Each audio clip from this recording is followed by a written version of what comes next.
Hey, you know what? The one thing I love about business, it is just like sports. And let me be clear, it's gonna always be very, very competitive. So what I wanna do right now is give you some tips that you might not have thought about that can better position you and your business to go and win. Now in basketball, if you win by one, you still win. In business, if you win by a little bit, guess what? You still win. So if you're gonna be a very competitive person in business, you gotta understand there's a fine line between winning and losing in life. And here's a tip. You gotta be willing to do what's necessary. Are you willing to pay attention to the detail? Can I ask you a question? You're in sales. Are you paying attention to the detail? Are you following up like you said you would? Are you putting good information into your CRM? In fact, have you made a decision that you are in? I've lost so many deals in my career, and in many cases, I got so mad and so angry with myself. And in many cases, nobody beat me. I beat myself because early on in my business career, I was not paying attention to the fine line. So right now, I want to give you some tips on how you can pay attention to the fine line. One, are you organized? Every single day in business, you should have a game plan. You should be organized. So when you wake up and go into the office, you're not playing it by ear. You're not running around with your head cut off. You're literally going to work every single day, executing your game plan so that you win. And go back to sports. Before every game, we had a game plan. The other team had a game plan. And in many cases, it was very, very competitive.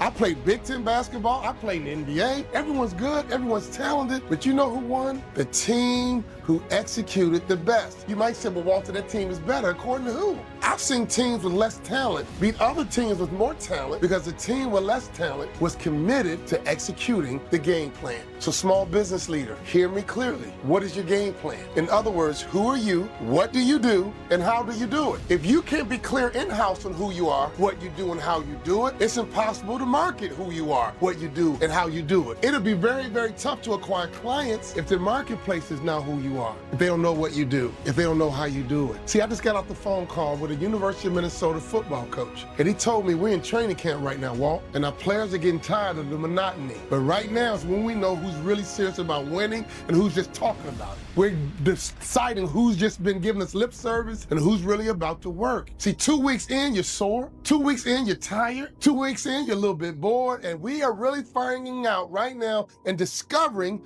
who are our true leaders on the team. Now, we're not talking about 2 weeks in training camp for you. We might be talking about 9 months. We're entering into the fourth quarter. Is your team going through the motions? Is your team a little tired? Is your team a little fatigued, even though you're trying to finish the year strong? But here's the truth, in sports you win in the fourth quarter in many cases, but in business, how you exit this year is gonna dictate how you enter next year. So it's very, very important right now that you go back to the drawing board, go back to the fundamentals, and make sure you're executing everything you said you're gonna do in your business. So is your leadership team executing? Is your marketing team executing? Is your human resource department executing? Is everyone in your warehouse executing? Are your service techs wearing their uniforms, and are they executing? There's a fine line between winning and losing. If you win by one, you still win. But if you lose by one, you still lose.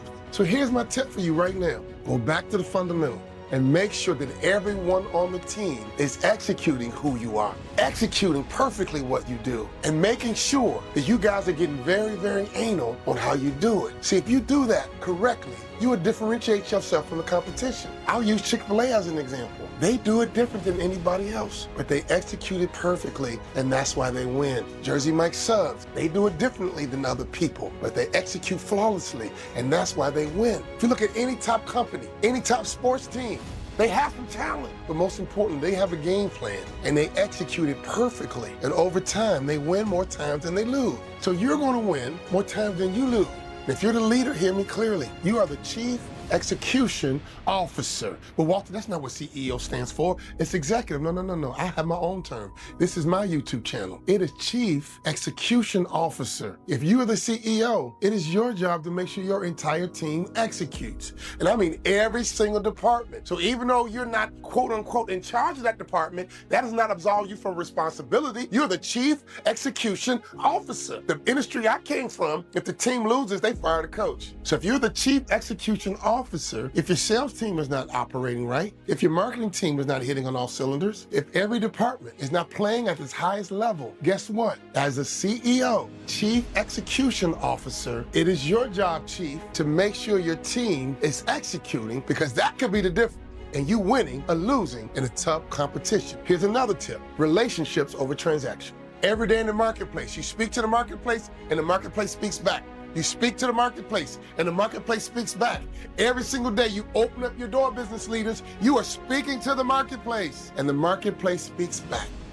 If you don't like what the marketplace is saying to you in terms of revenue, have you thought about changing what you say to the marketplace? Or better yet, have you thought about building relationships with your customers and not having transactions? Your customers should be friends. You should know your customers. You should completely understand what their situation is. You should completely understand what's holding them back. What are their hindrances? You should completely understand what's their ambitions. You should completely understand what resources are they working with and what are the key indicators of all their decisions. Don't be a transactional business. Be a relationship building business, because in many cases, that is the difference. You wouldn't realize how many times in that huddle in the basketball career I had, right there in the huddle, friends talking was a difference in us winning the game. But in many cases, are your teammates talking to each other? But more importantly, are your teammates talking to your customers? See, if you really focus on relationships and not transactions, that can be a key determining factor in you winning big in these close competitions. Your competition is good. Your competition has great products and great services. And in many cases, your competition has the same type of pricing structure. The only difference that can make in you winning or losing right now in business is the relationships that you built with your customers. I'm gonna tell you a quick story. This was transformational. I did some work with Bristol Firestone years ago when they had the largest recall in retail history. The president of Firestone at that time was a guy named John Gamoff. John Gamoff was a Chicago guy just like me, and he really liked me. We had breakfast one morning, one-on-one. You know what he told me? You know what, Walter, what kept us in business through the largest recall in history? History. When they're talking about in tires, of all retail, Bristol Firestone overcame the largest recall in retail history. And the president of Firestone, Bristol Firestone, taught me how they did it. He says, Walter, relationships. All the relationships we built came to work on our behalf, and we really built our culture on building relationships. If Bristol Firestone had built their culture on transactions, they could have gone belly up. They could have been destroyed. They built so many good relationships that Goodyear, Michelin, and other tire dealers, Continental, really spoke well of Bristol Firestone even in their darkest moment, their darkest day. Even the competition showed respect. Ladies and gentlemen, hear me clearly. Business can be tough. Business, just like sports, is very competitive. But I'm telling you, there's a small, thin line between winning and losing. But if I can give you a tip right now, for the rest of your days in business, get away from transactions and build relationships with your team, your coworkers, your teammates, and build relationships with your customers, because they become the gifts that keep on giving. Finally, here's what really separates winners from champions. In our program, Peak Performance Huddle, we love to turn winners into champions. It's really a subtle difference. And if I ask you a question between a winner and a champion, you might not be able to answer that question. So let's have a little test right now. What's the difference between a winner and a champion? You might say, well, they work hard. Well, winners work hard. Well, you know, they execute. You know what? Winners execute. They're committed. You know what? Winners are committed. What's the fine line between a winner and a champion? I'm glad you asked. Because if you don't know the difference between a winner and a champion, it'll be impossible for you to be a champion. There's nothing wrong with being a winner. But let me tell you something. Every industry, every single year crowns a champion. I don't care if you're in service. I don't care if you're in retail. I don't care if you're in financial services. I don't care if you're from franchising. Everyone keeps score, and everyone knows who's the champ. So if you're tired of being a winner and you're ready to be a champion, hear me clearly. Champions are built different because they prepare. Boom. Champions are built different because they prepare. Champions prepare to win it and win it all. You've heard about college basketball teams. Their first practice, Mike Krzyzewski takes his team and they practice cutting down the net. Now you might say to yourself, what? When the season starts, he grabs a ladder and has them practice cutting down a net. That's what you do when you win a championship. So he starts the season off teaching them how to cut down the championship net. Whoa, what a great way to start.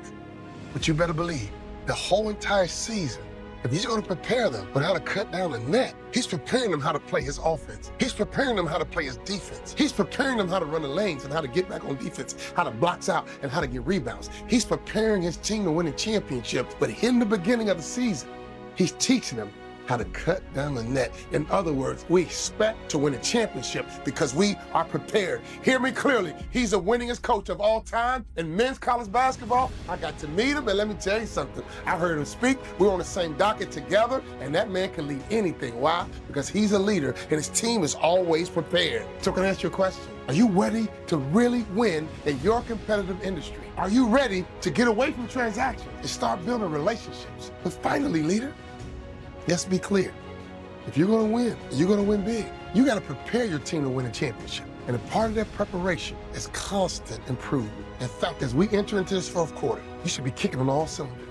It's something called quarterbation should be starting to kick in. You've been doing everything right for 9 months, and now we enter into the fourth quarter, it should be game over. You've been doing everything right all year long. Your team is synergized. Your team is organized. Your team is fluid and functional. Fourth quarter is when you pull away from the competition. The fourth quarter might be the difference in you losing by one or winning by one. Ladies and gentlemen, Peak Performance Huddle is all about bridging the world of sports and business together. They have so many synergies, and they're really just alike. Your competition is right around the corner, and they're looking to do the things I just talked about. But the difference is, are you going to be the team that believes this year, we're not just the winners. This year, we're going to be the champs. In a very competitive industry, if you win by one, you still win. So go build those relationships with your teammates, and go build those relationships with your customers, and make sure that you're letting your team know, we didn't come here to win. We came to be the champion. So in your own little individual way, make sure your team is practicing cutting down the net. So when they win that championship, they didn't get surprised, because the whole time you've been leading them to that promised land called being number one. This is Walter Bond. Now, I hope you enjoyed this message, because this came from my heart.